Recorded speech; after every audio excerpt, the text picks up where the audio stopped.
Quando você pensa em um vulcão, qual é a primeira coisa que vem à sua mente? Rios de lava vermelha e quente derramando pelas laterais? Nuvens escuras de cinza subindo alto no céu? Talvez você pense em uma fonte termal relaxante? Isso é bom, né? Bem, todos nós imaginamos uma coisa: uma montanha em forma de cone aparecendo no horizonte. Mas pode ser tão verde e luxuriante como qualquer outra montanha. No topo, é claro, há um buraco gigante, como uma abertura que desce até o fundo. Dentro, há lava e gases sendo empurrados para fora. A lava é tão quente que se você estivesse no topo do vulcão e olhasse para baixo, seu rosto pareceria tão vermelho quanto a cor daquela rocha líquida escorrendo. Uma erupção vulcânica nunca vem sem consequências para nós. E não estou falando apenas sobre as pessoas que vivem nas proximidades. Os impactos geralmente são sentidos também em escala global. Os aviões não podem sobrevoar por um tempo por causa do manto de cinzas lançado no ar. Sem mencionar que pode ser um pouco difícil de respirar. Dióxido de carbono, dióxido de enxofre e muitos outros gases tóxicos, cujos nomes imediatamente o levam de volta às aulas de química do colégio. Engraçado, a maior parte daquela nuvem saindo de um vulcão é apenas água. Bom, vaporizada pelas temperaturas escaldantes. Mas antes que qualquer vulcão entre em erupção, ele passa por estágios como um adolescente angustiado. Primeiro, o magma, que é a lava antes de entrar em erupção na superfície e mudar de nome, começa a se mover sob o vulcão. Isso causa terremotos que ficam piores e mais perigosos com o tempo. Então, vapor e diferentes gases começam a ser expelidos de buracos na crosta do planeta. Nossa Terra se parece com uma chaleira prestes a assobiar. Quando as emissões de gases e terremotos ficam mais massivas, geralmente significa que o vulcão está prestes a explodir. Mas esses primeiros estágios podem levar anos antes que uma erupção aconteça. Então, o magma começa a se formar. Com cada vez mais pressão, está planejando fazer a sua grande fuga. É difícil perceber isso acontecendo se você não tiver o equipamento adequado. Ainda bem que os cientistas têm, e eles nos protegem. O vulcão se torna mais ativo a cada minuto. As cinzas começam a sair e se espalhar no ar, criando nuvens sinistras que mudam o dia para a noite. Com o magma se acumulando, uma erupção é iminente. E então, BUM! A superfície cede com a pressão abaixo. O magma sai. Agora é lava jorrando do topo e escorrendo pelas encostas da montanha. Nada disso parece muito agradável. Então, e se isso nunca acontecesse? E se não existisse nenhum vulcão? A Terra ainda seria a mesma? De jeito nenhum. Se os vulcões nunca tivessem existido, não haveria atmosfera. Quando nosso planeta ainda era apenas um filhote, gases vulcânicos foram os responsáveis por criar a nossa bolha protetora, que permite que você e eu respiremos agora. Eles também desempenharam um grande papel na formação da Terra e dos oceanos. 4 bilhões de anos atrás, a Terra ainda estava se formando. Não se parecia em nada com o ponto azul claro que conhecemos hoje. Estava muito quente e a água ficou presa sob a crosta. Só depois que a superfície começou a esfriar e solidificar é que a água finalmente conseguiu escapar. Os vulcões agiram como uma espécie de rasgo no tecido do nosso planeta. O vapor de água se condensaria na atmosfera e então cairia novamente como chuva. Choveu tanto que o terceiro planeta do Sol começou a se transformar na bola azul com a qual estamos mais familiarizados. Na verdade, existe até uma teoria de que toda a água da Terra veio dos vulcões. E sem água, é claro, a vida não teria sido capaz de se formar. A formação de Terra passou por um processo semelhante. Veja, nosso planeta era um lugar muito difícil para se estar quando estava se formando. Era uma superfície derretida, com campos de lava, erupções vulcânicas constantes e rochas espaciais sempre colidindo com ela, por não haver uma atmosfera para protegê-lo. Quando começou a esfriar, uma superfície bastante sólida se formou, mas o material quente embaixo ainda estava fervendo e borbulhando e continuou subindo. A crosta se moveria e formaria camadas espessas com o material que estava subindo. Com o tempo, essas camadas se tornaram mais permanentes. Erupções vulcânicas ainda estavam acontecendo, mas a primeira massa de terra finalmente se formara. Ok, vamos pegar a melhor parte dos vulcões, a atmosfera.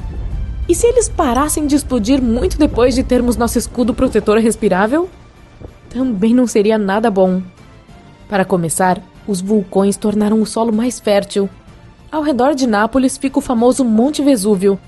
A qualidade do solo lá é incrivelmente rica, graças a duas enormes erupções vulcânicas. Uma que aconteceu há 35 mil anos e outra 12 mil anos atrás. Claro, esses vulcões causaram muitos danos a curto prazo, mas a longo prazo, esses solos foram fertilizados por eles. Agora, a região cultiva todos os tipos de frutas cítricas, azeitonas, uvas, cerejas e, claro, seu principal, tomates. Não haveria nada disso sem um rico solo vulcânico. E Nápoles não é o único exemplo como esse. As bactérias, os primeiros organismos vivos, viveram em água quente. Os cientistas descobriram micro-organismos fossilizados com mais de 4 bilhões de anos. Os micro-organismos prosperaram em fontes hidrotermais. Essas são fissuras no fundo do mar e geralmente estão perto de locais vulcanicamente ativos. Isso significa que sem vulcões não teríamos terra, água ou mesmo as principais formas de vida, que, como diz a teoria, acabariam por evoluir para todas as criaturas que temos hoje. A vida ainda poderia ter se desenvolvido na Terra sem essas montanhas explosivas? Discutível. Queremos nossa atmosfera e vida. Então, digamos que os vulcões parassem de entrar em erupção hoje, depois de já termos todos esses benefícios. Bom, já estamos lá, com base nessa história. No início, havia apenas um continente, a Pangeia. Era um supercontinente rodeado por um superoceano maciço e contínuo. A atividade vulcânica a essa altura finalmente se acalmara, e isso significa que toda essa energia se acumulava abaixo da crosta terrestre. Aqui está um pequeno diagrama. Primeiro, temos o núcleo interno da Terra. Depois, há o núcleo externo. Em seguida, temos nossas correntes de convecção. O magma é o próximo da fila. Depois disso, a crosta oceânica. E no topo, temos nosso oceano e nossa crosta continental. A razão pela qual a Pangeia acabou se dividindo em continentes separados que temos hoje foi a existência das placas tectônicas. Não é como se a crosta fosse uma única peça sólida. Ela é dividida em grandes pedaços, ou placas, que estão sempre se movendo. E tudo ainda está em movimento hoje. Sim, a Terra em que você está agora está meio que surfando naquela camada de correntes de convecção. É um processo lento, então não é como se você pudesse sentir. A Pangeia não se partiu de uma só vez, levou dezenas de milhões de anos para isso. Quando as placas se movem, causam terremotos e atividade vulcânica. Elas também criam montanhas. Isso é bom para o nosso planeta também, porque a Terra consegue meio que renovar sua velha crosta. Se não houvesse atividade vulcânica agora, a pressão sobre a crosta terrestre continuaria aumentando. Chegaria a um ponto de ebulição em que os continentes não aguentariam mais, e eventualmente eles começariam a se dividir em massas mais numerosas e menores. Os vulcões ainda são úteis para nós até hoje. Por um lado, eles esfriam nossa atmosfera. Suas erupções liberam gás sulfúrico. Ele se combina com a água em nossa atmosfera e a resfria em seu nível mais baixo, que é onde vivemos e respiramos. Também existe um excelente uso para o seu calor. As usinas geotérmicas aproveitam a energia que vem das profundezas da Terra e transformam seu calor em vapor. Então, usamos esse vapor e transformamos em eletricidade.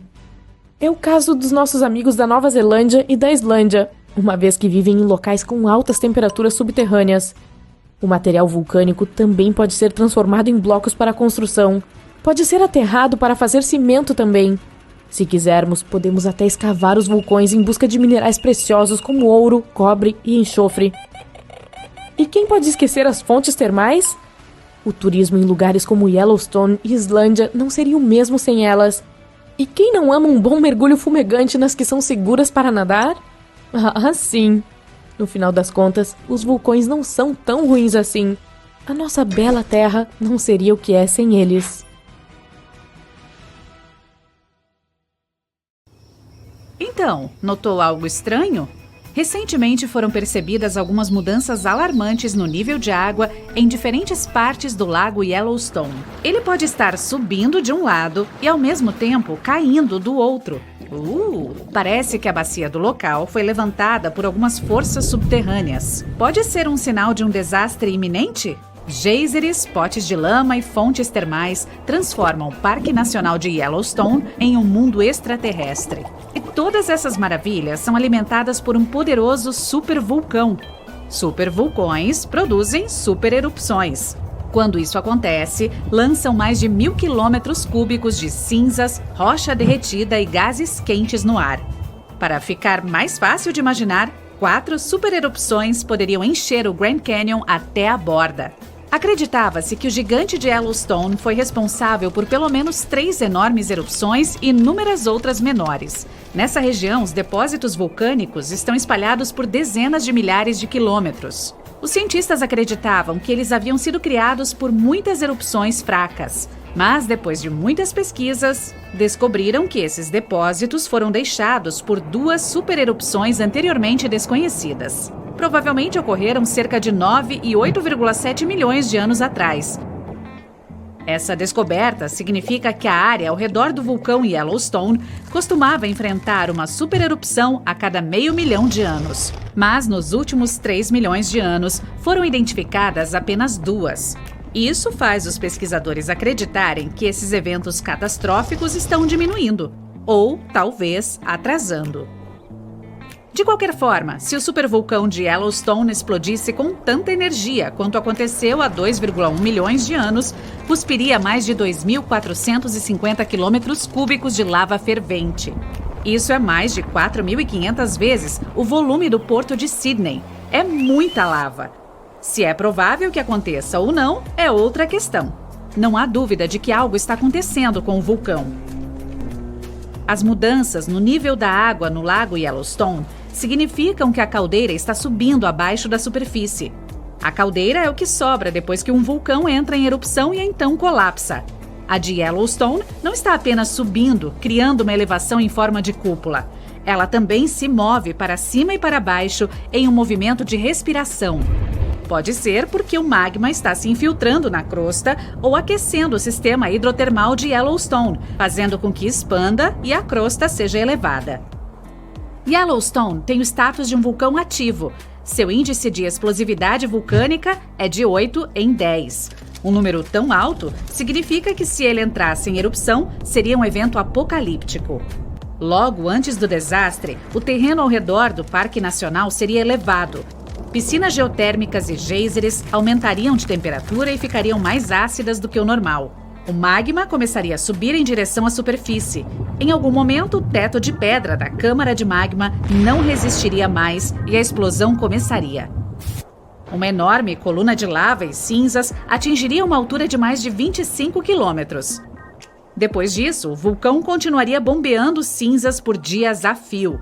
A mistura de lava, cinzas e gás atingiria temperaturas superiores a 1.000 graus. Viajaria pela área a uma velocidade de 480 km por hora, mais rápido que um carro de corrida. O ar perto do centro da erupção aqueceria até 300 graus.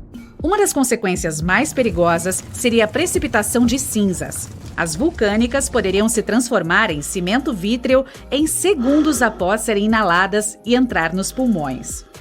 Pessoas e animais teriam problemas para respirar. Ok, isso é um eufemismo, só para você saber. Os edifícios começariam a desmoronar sob o peso dessa substância densa. Levaria apenas alguns dias até que uma camada de 3 metros de cinzas cobrisse o território de cerca de 80 quilômetros ao redor do centro da erupção. Depois que elas entrassem na estratosfera, as temperaturas em todo o mundo começariam a cair. Se a erupção fosse rica em enxofre, que é um bloqueador solar eficaz, ficaria tão frio que não haveria verão no mundo inteiro nos próximos anos. As estações das monções mudariam. A agricultura enfrentaria sérios problemas, resultando na falta de suprimentos de alimentos. Ao longo dos últimos 50 anos, a caldeira de Yellowstone subiu quase 60 centímetros. No entanto, não é preciso se alarmar. Especialistas têm certeza de que é um comportamento natural para o local. A caldeira abaixa novamente após os períodos de elevação em forma de cúpula. Os cientistas pensam que o supervulcão não representa nenhum perigo no momento. Para que uma erupção aconteça, o magma no interior tem que estar pelo menos 50% derretido. Em Yellowstone, esse número é de apenas 5 a 15%. A probabilidade da erupção é de 1 em 730 mil. É seguro dizer que é um tiro no escuro. Melhor ainda, um estudo recente fez os pesquisadores acreditarem que o ponto quente pode estar em declínio agora, apesar de toda a atividade de respiração e elevação da cúpula. Ainda assim, foram muitas as discussões sobre o que poderia ser feito para evitar que uma supererupção desastrosa acontecesse. E a ideia mais popular e aparentemente eficaz foi resfriar Yellowstone. Infelizmente, há um problema. O vulcão vaza apenas 70% do calor que vem de suas câmaras cheias de magma. O resto fica dentro. Assim que atinge um determinado limite, o monstro entra em erupção. Se fosse possível extrair pelo menos 35% do calor do vulcão Yellowstone, a erupção poderia ser evitada. Quanto mais frio o magma, mais espesso e pegajoso fica. Ele deixa de ser tão fluido e não tenta mais subir à superfície. Depois de considerar esses fatos, os cientistas da NASA elaboraram um plano. Sugeriram perfurar um poço de 10 quilômetros de profundidade e bombear água fria pressurizada. A temperatura da água que voltaria à superfície seria de aproximadamente 350 graus. Assim, o calor seria gradualmente extraído. E se uma usina geotérmica fosse construída no local, geraria muita energia elétrica. Seria uma energia muito simples de produzir e seu preço seria muito atraente, cerca de 10 centavos de dólar por quilowatt-hora. À primeira vista foi uma ideia incrível, mas algum tempo depois começou a receber muitas críticas. Imagine perfurar a crosta terrestre indo cada vez mais fundo. Então, bam! Um bolsão hipotérmico foi atingido. Prepare-se para uma catástrofe. Isso poderia liberar gases que provavelmente causariam uma série de explosões superpoderosas. Na pior das hipóteses, isso seria capaz até de desencadear uma erupção vulcânica em grande escala. Você já conhece os resultados catastróficos, desde fontes de lava e avalanches de rochas derretidas até mudanças climáticas em todo o mundo. Sim, não é nada bom. Ou, digamos, você está perfurando um poço para levar água fria ao vulcão. Então, acidentalmente atinge a câmara de magma. Nesse caso, em vez de resfriar o gigante, tornará o topo da câmara de magma muito mais frágil do que costumava ser. E toda a construção corre o risco de desabar a qualquer momento. E não esqueça que uma perfuração também pode liberar gases tóxicos. Eles geralmente se acumulam no topo do reservatório de magma. Mas pode ficar bem pior. Todo o processo se estenderia por mais de 16 mil anos. Esse método é muito arriscado para resfriar o vulcão tão rápido quanto as pessoas provavelmente gostariam. E os cientistas não têm 100% de certeza de que quando a construção do sistema de resfriamento estivesse concluída, o vulcão permaneceria frio por pelo menos mais 100 anos. E por último, mas não menos importante, o projeto de resfriar um pouco o supervulcão de Yellowstone custaria assustadores 3,5 bilhões de dólares. Um preço enorme para algo que pode não funcionar. A propósito, Yellowstone não é o único vulcão que tem uma cúpula de lava que está subindo no momento. Ela é criada quando o magma chega à superfície e depois se acumula ao redor da abertura. Cientistas encontraram uma dessas dentro de um vulcão submarino no Japão. É uma cúpula com mais de 600 metros de altura e mais de 10 quilômetros de largura. Embora o supervulcão japonês pareça estar dormindo, os especialistas não baixam a guarda. Um sistema vulcânico pode oscilar de calmo e dócil à beira de uma erupção em um piscar de olhos. Outra enorme cúpula está crescendo nos Andes Centrais, no topo da maior loja de magma ativa do planeta. O Planalto Altiplano Puna, onde a cúpula foi encontrada, é o segundo planalto mais alto do mundo. E a cúpula tem mais de 1 quilômetro de altura. Você pode estar se perguntando como os especialistas não sabiam nada sobre essa enorme elevação até recentemente. A resposta é simples. Estava escondida dentro do platô. Trata-se de uma região árida, repleta de vulcões, e se estende por milhares de quilômetros. Sim, outro caso de esconderijo à vista de todos. Você já ouviu falar de uma estrela de diamante que poderia superar todas as riquezas da Terra? Ou de estrelas cintilantes com superfícies feitas de ferro sólido? Então vamos dar uma olhada nessas estrelas estranhas e tentar desvendar seus mistérios. Há uma estrela na constelação de Centauros que foi apelidada de Lucy in the Sky with Diamonds. Sim, ela recebeu o nome de uma música dos Beatles, porque basicamente ela mesma é uma música dos Beatles. Olha só, descobriu-se que essa estrela tinha um enorme diamante em seu núcleo. Você pode estar se perguntando quão grande esse diamante realmente é. Bem, estima-se que seja cerca de 10 bilhões de trilhões de quilates. É o número 1 seguido de 34 zeros.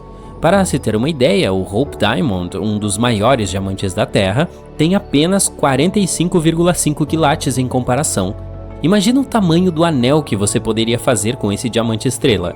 E ela tem aproximadamente a mesma massa do nosso Sol. Mas não fique muito animado com a perspectiva de ter esse diamante. Mesmo que você fosse Jeff Bezos, não teria como pagar. Além disso, de acordo com Ronald Winston, CEO da Harry Winston Inc., o diamante é tão grande que provavelmente reduziria o valor de mercado dessa joia. É melhor você se contentar com um anel de noivado bem menor. Uma coisa interessante sobre a Lucy in the Sky with Diamonds é que ela é incrivelmente densa. Na verdade, tem a massa do Sol amontoada em um objeto com apenas 1/3 do diâmetro da Terra. É como tentar colocar um elefante em uma caixa de sapatos. Apesar de seu tamanho enorme, ela tem uma temperatura bem mais agradável, de apenas cerca de 6.649 graus Celsius. Em comparação, a temperatura central do nosso Sol é de cerca de 14.999.982 graus Celsius. Desde a descoberta de Lucy in the Sky with Diamonds, várias outras estrelas cristalizadas foram encontradas, algumas com corações de diamante do tamanho da Terra. Isso apenas mostra que o universo está cheio de surpresas e você nunca sabe que tipo de tesouro pode encontrar na vasta extensão do espaço. E essa não é a única estrela estranha que descobrimos até agora. Existem muitas coisas estranhas e inexplicáveis no espaço sideral. Por exemplo, vamos ver a Vega. Vega, também conhecida como Alpha Lyrae, é uma estrela brilhante localizada na constelação de Lyra. É uma das estrelas mais brilhantes do céu noturno e é facilmente visível a olho nu na maior parte do mundo. Vega pode parecer uma estrela linda e brilhante para pessoas do hemisfério norte, mas mal sabemos que ela está escondendo um segredo. Na verdade, ela está meio que esmagada. Olha só, a alta taxa de rotação de Vega faz com que ela inche, como uma barriga cósmica. Ela gira uma vez a cada 12,5 horas, o que é bastante rápido para uma estrela, e lança material ao redor de sua cintura. É quase como se a estrela estivesse fazendo bambolê. Esse material está mais longe do centro da estrela, por isso experimenta menos gravidade, fazendo com que esfrie e escureça, levando a um efeito de escurecimento da gravidade. Então, Vega é basicamente o pior pesadelo de um guru fitness cósmico. Apesar disso, para nós, observadores de estrelas, ela ainda parece algo redondo, porque estamos olhando aqui do polo da Terra. No entanto, se víssemos de um ângulo diferente, teríamos uma visão muito diversa, que poderia nos fazer pensar se Vega está escondendo alguns donuts cósmicos. Mas, embora possamos brincar sobre essa cinturinha, não há como negar que Vega ainda é uma das estrelas mais brilhantes e fascinantes de nossa galáxia. Mas ei, se você quer algo brilhante para valer, que tal uma supernova? As supernovas são booms espaciais gigantes que ocorrem quando as estrelas atingem o fim do seu ciclo de vida. É como o grande finale de um show de fogos de artifício, mas em escala cósmica. Elas liberam mais energia em poucos segundos do que o nosso Sol em toda a sua vida. E foi exatamente isso que aconteceu com a próxima estrela do nosso show, esse objeto celeste com um nome esquisito, IPFT-14HLS. Mas há um problema, não estamos falando de uma supernova comum. Embora essa estrela tenha feito sucesso em 2014 e começado a desaparecer como de costume, recentemente ela voltou inesperadamente e brilhou mais uma vez. Que entrada dramática! E se isso não bastasse, ela continuou a desvanecer e iluminar pelo menos 5 vezes no total, o que é um pouco como um ioiô. É como se a estrela simplesmente não conseguisse decidir se queria permanecer brilhante ou desaparecer no abismo. Além disso, quando os cientistas mediram o espectro da supernova, descobriram que ela estava evoluindo 10 vezes mais devagar do que outras estrelas. Talvez seja uma supernova que só quer aproveitar seus anos dourados. Em suma, tudo isso é um verdadeiro mistério. Mas essa não é a única estrela que sofre da síndrome 2 em 1. À primeira vista, MY Camelopardalis parece ser uma estrela bastante comum, mas depois de olhar mais atento, os astrônomos concluíram que na verdade eram 2 estrelas em uma. Essas 2 estrelas estão orbitando uma a outra a mais de 966 mil km por hora. É um sistema estelar binário de contato, o que significa que as estrelas estão tão próximas que compartilham um espaço comum. Em outras palavras, estão tão próximas que estão praticamente se beijando. Esse Romeu e essa Julieta celeste são uma das estrelas binárias mais massivas conhecidas. Cada uma sozinha pesa 32 a 38 massas solares, respectivamente. Os astrônomos também acham que elas podem estar à beira de uma fusão estelar, o que significa que um dia elas podem se combinar em uma superestrela gigante. Uau, quem diria que o espaço poderia ser tão romântico? Vamos a outro nome longo, HD 140283, também conhecido como Estrela de Matusalém.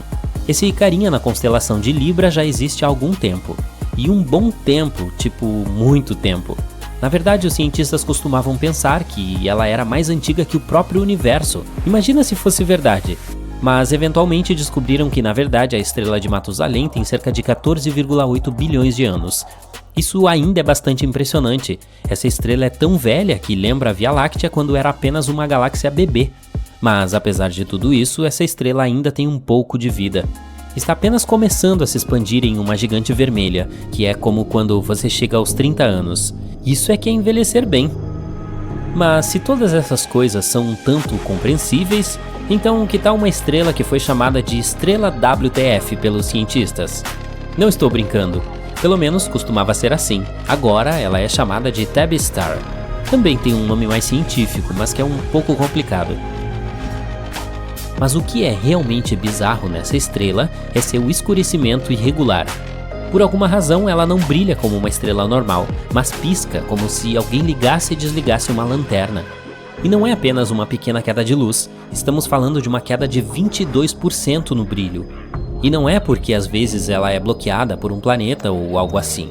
Os cientistas apresentaram todo tipo de explicação para esse estranho comportamento, desde cometas até poeira e até mesmo uma mega estrutura extraterrestre.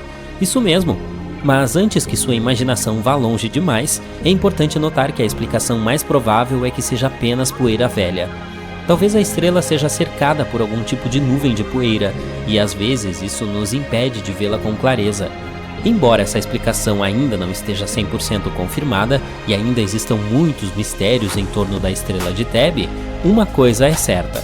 Pode ser um pouco estranho, mas é isso que a torna tão fascinante. Então é isso, pessoal. Ficamos maravilhados com a incrível diversidade e estranheza do cosmos. Há muito mais para descobrir lá fora. Vamos continuar explorando tudo isso e nos surpreendendo com as maravilhas do universo.